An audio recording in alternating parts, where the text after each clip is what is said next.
ఏడుపాయలలో మహాశివరాత్రి జాతర వైభవంగా ప్రారంభమైంది. తెల్లవారుజామునే పూజారులు అభిషేకం నిర్వహించి ప్రత్యేక పూజలు చేశారు.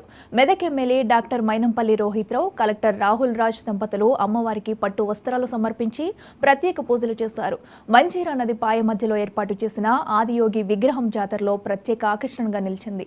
పెద్ద ఎత్తున భక్తులు రావడంతో ఏడుపాయల ప్రాంగణం కిటకిటలాడింది.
संपूर्णकर्त्री महिषासनां शिवः मञ्जीरनीरस्मरघोषदीप्तां वनदुर्गमाम्बां शरणं प्रपद्ये। ఏడుపాయల వనదుర్గా భవాని దేవస్థానం లోపల ఈ రోజు నుండి మహాశివరాత్రి జాతర ఉత్సవములు అంగరంగ వైభవంగా జరుగుతున్నాయి. అందులో భాగంగా ఈరోజు మహాశివరాత్రి ఉపవాస దీక్షలు. ఈరోజు ఉదయాన్నే అమ్మవారికి విశేషమైనటువంటి అభిషేకము, సహస్రనామ కుంకుమార్చన, అదేవిధంగా అమ్మవారికి పుష్పార్చన, ఫలార్చన, అమ్మవారికి విశేషమైనటువంటి 64 ఉపచారాలతో పూజా కార్యక్రమాలు జరిగినాయి.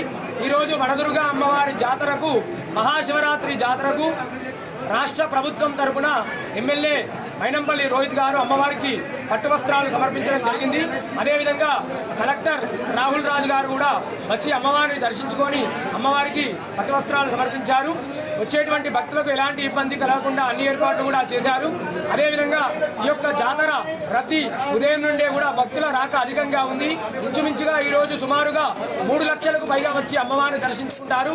ఈ యొక్క వనదుర్గా అమ్మవారిని దర్శించుకోవడం వల్ల సకల శుభాలు, అష్టైశ్వర్యాలు కలుగుతాయి. వనదుర్గా మాతాకి జై. మరి ఏడుపాయల జాతర సందర్భంగా మన వనదుర్గా అమ్మవారిని దర్శించుకోవడం జరిగింది. దర్శించుకొని మరి జాతర కూడా బ్రహ్మాండంగా జరగాలని చెప్పి కోరుకోవడం జరిగింది. అదేవిధంగా నా మెదక్ కుటుంబ సభ్యులకి ఏడుపాయల జాతర శుభాకాంక్షలు, అదేవిధంగా శివరాత్రి శుభాకాంక్షలు తెలియజేసుకుంటూ ఉన్నాం. అదేవిధంగా మరి ఈ 3 రోజులు కూడా జాతర బ్రహ్మాండంగా జరగాల, అన్ని విధాలుగా మరి ఎవరికి కూడా ఏం ఇబ్బంది కలగకుండా మరి అన్ని సౌకర్యాలు కూడా ఏర్పాటు చేయాలని చెప్పి మరి అధికారులను కోరడం జరిగింది. అదేవిధంగా ఈ 3 రోజులు కూడా మరి నేను అవైలబుల్గా ఉంటా, అన్ని ఏర్పాట్లు కూడా మరి నేను ప్రత్యేకంగా ఉండి అన్నీ కూడా చూసుకుంటానని చెప్పి తెలియజేసుకుంటూ మరి ఇంకొకసారి నా మెదక్ కుటుంబ సభ్యులకు, నా మెదక్ ప్రజలకు శివరాత్రి అదేవిధంగా ఏడుపాయల జాతర శుభాకాంక్షలు. ఇంతకుముందు ఎప్పుడు లేని విధంగా మరి ఈసారి 2 కోట్ల రూపాయలు జాతర కోసం తేవడం జరిగింది. ఇదే కాదు మరి బ్రహ్మాండంగా ఇంకా భవిష్యత్తులో బ్రహ్మాండమైన ఏర్పాట్లు చేసుకుంటూ బ్రహ్మాండంగా జాతరలు చేసుకుంటూ ముందుకు పోతామని చెప్పి తెలియజేసుకుంటాం.